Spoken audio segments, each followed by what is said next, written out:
اور ان کے ارد گرد رہنے والے فرشتے. اور کیا ہے ان کی دعا؟ ربنا، اے ہمارے رب، ربنا اے ہمارے رب، وسعت، چھایا ہے تو چھایا ہوا ہے، کل شیء، ہر چیز پر، رحمتاً، اپنی رحمت کے ساتھ. یعنی دوسرے لفظوں میں تیری رحمت ہر چیز پر چھائی ہوئی ہے. وہ علم، اور علم، یعنی تیری رحمت اور تیرا علم جو ہے وہ ہر چیز پر چھایا ہوا ہے، ہر چیز پر ڈھانپ لی ہے ہر شے تیری رحمت نے اور تیری علم نے. وَفَغْفِرْ، پس تو معاف کر لے، لِلَّذِينَ، ان لوگوں کو، تابو، جنہوں نے توبہ کی، جو پلٹ کر آئے تیری طرف، غلطیاں ہوئی لیکن اس کے بعد پھر انہیں رجوع کیا، توبہ کی. وَاتَّبَعُوا، اور پیروی کی، اتباع کی، پیروی کی انہوں نے، سبیلک، سبیل راستہ، سبیلک تیرا راستہ، تیرے راستے کی پیروی کی. تیرا راستہ یعنی تیرے رسولوں کا دکھایا ہوا راستہ. وقِہم، وقِ، بچانا، جس طرح ہم کہتے ہیں وقِنا، ہمیں بچا لے، وقِنا عذاب النار مانگتے ہیں نا، وہ وقع کیا ہوتا ہے؟ بچا لیا اس کو. تو وقِ، تو بچا، ہم، انہیں، وقِہم، تو بچا انہیں، عذاب الجحیم، کس سے؟ عذاب جہنم سے، آگ کے عذاب سے تو بچا انہیں، جہنم کے عذاب سے تو انہیں بچا لے. اب دیکھیے اس آیت کو ٹھیک طرح سے غور کیجئے کہ مومنین اس وقت بھی یا اس وقت بھی، ہر وقت کے لیے یاد رکھیے کہ جب انسان اللہ کے جو باغی بندے ہیں ان کا دندنانا، ان کا کر و فر، ان کا جاو حشم کبھی کبھی مومنوں کو مرعوب کر دیتا ہے کہ بھئی دیکھو فلاں ملک کا پریزیڈنٹ جا رہا ہے، کیا سیکیورٹی ہے، زیڈ سیکیورٹی ہے، آگے آگے پیچھے پیچھے اتنا دبدبہ ہے، اتنے جہاز، اتنی گاڑیاں، اتنے شپ، پتہ نہیں کیا کیا ان کے ساتھ ہیں، اور اتنی طاقت. تو یہ سب چیزیں جو ہیں کبھی کبھی مرعوب کرتی ہیں اور انسان کے ذہن سے معوف کر دیتے ہیں کہ اللہ کی بھی کچھ طاقت ہے، کہ اللہ کے سامنے ان کی حیثیت کیا ہے. پھر ویسے ویسے ان قسم کے جبار اور جابروں کا تذکرہ کیا کہ ان کو دنیا سے مٹا دیا. آپ کو ان کے بارے میں یہ گمان بھی نہیں کرنا چاہیے کہ ان کی بھی کوئی طاقت ہے، ان کی بھی کوئی حیثیت ہے تمہارے مقابلے میں، یعنی مومنین کے مقابلے میں. ان کا ظاہری چیزوں کو آپ دیکھتے ہیں، ذرا سنو تمہارا تذکرہ کا ہے، آپ سب لوگوں کا، ایمان والوں کا. کہا آپ کے تذکرے یہاں نہیں، آپ کے تذکرے تو حاملین عرش فرشتے کر رہے ہیں. تم اپنے آپ کو کیا کمزور سمجھتے ہو؟ تم اپنے آپ کو کیا دوسرے درجے کے، تیسرے درجے کے شہری سمجھتے ہو؟ یا کوئی آپ کو دوسرے درجے کا شہری بنانے کی کوشش کرے گا؟ یہ ان کی حیثیت کیا ہے تمہارے سامنے؟ تمہارا مقام بہت بلند ہے، بشرطے کہ تم اس مقام پہ برقرار رہو. فرمایا جا رہا ہے کہ اس میں ایک خاص نقطہ یاد رکھیے، یہ جو ایمان کا رشتہ ہے وہ جغرافیائی حدود سے باہر ہے. کبھی کبھی ہم سمجھتے ہیں نا، اپنے گاؤں میں، جس گاؤں میں ہم رہتے ہیں، یہاں ہم کبھی کبھی اپنے آپ کو خانوں میں تقسیم کرتے ہیں، خاندانوں میں تقسیم کرتے ہیں کہ یہ وانی خاندان سے تعلق رکھتے ہیں، یہ تانترے ہے، یہ بٹ ہے، یہ خان ہے، یہ وہ ہے، یہ وہ ہے. ایمان کا رشتہ ایسا ہے وہ سب خاندانوں سے بالا تر ہے، بہت اوپر ہے. اور پھر ایک ہی گاؤں کی بات نہیں، نہ صرف کسی ایک ملک کی بات، یہ ان جغرافیائی حدود سے باہر ہے. امریکہ میں رہنے والا کوئی مومن، افریقہ میں بسنے والا کوئی مومن، اس کے ساتھ آپ کا جو رشتہ ہے وہ خون کے رشتے سے بھی زیادہ اہمیت رکھتا ہے، بہت زیادہ اہمیت رکھتا ہے. پھر اتنا ہی نہیں کہ اس دنیا میں بسنے والے تمام مومنین، بلکہ اب عرش والوں کے ساتھ بھی ہم، جو عرش پہ رہنے والے فرشتے ہیں، جو انتہائی بلند مرتبہ فرشتے ہیں، بہت ہی اعلیٰ مقام والے فرشتے ہیں، ان کے لیے، آپ کے لیے ان کے دلوں میں بھی کیا ہے، کتنی محبت ہے، کتنا خیال ہے آپ کا انہیں. ذرا سوچنا چاہیے کہ وہ حاملین عرش فرشتے جو ہیں، عرش اٹھائے ہوئے جو فرشتے ہیں، وہ بھی جو انتہائی مقرب فرشتے ہوتے ہیں، جو بہت قریب ہوتے ہیں اللہ کے، وہ اور ان کے ساتھ رہنے والے فرشتے، ان کے آس پاس رہنے والے فرشتے، ایک تو پہلا کام وہ یہ کرتے ہیں کہ اللہ کی تسبیح اور حمد بیان کرتے ہیں۔ آپ دیکھیں گے قرآن مقدس میں جہاں تسبیح کا لفظ ہے ساتھ حمد بھی آیا ہے نا، یسبحون بحمدہ کہتے ہیں نا اکثر جگہوں پہ، تسبیح اور حمد، اس میں آپ فرق کریں گے۔ تسبیح کیا ہوتا ہے؟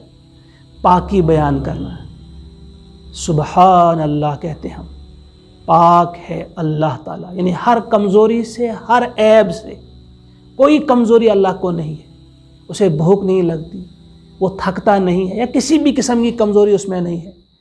اب جب تسبیح ہو گئی، اب حمد کی کیا ضرورت ہے؟ تو کیا ہوتا ہے، اس کو ایسے سمجھے، اگر کسی انسان میں کوئی کمزوری نہ ہو، کوئی کمزوری نہ ہو، لیکن وہ کسی کام کا بھی نہ ہو، کوئی اچھا کام بھی نہ کرتا ہو، اس کی بھی تعریف نہیں کی جائے گی۔ ہم کہیں گے اس میں کوئی کمزوری نہیں ہے، یہ گناہ نہیں کرتا، یہ غلط نہیں کرتا، لیکن اچھا کام بھی نہیں کرتا۔ اور ایسا انسان جو بچتا ہے گناہوں سے لیکن اس کے بعد اچھے کام بھی کرتا ہے، گویا صرف وہ پاک ہی نہیں ہے بلکہ اب وہ قابل تعریف بھی ہے۔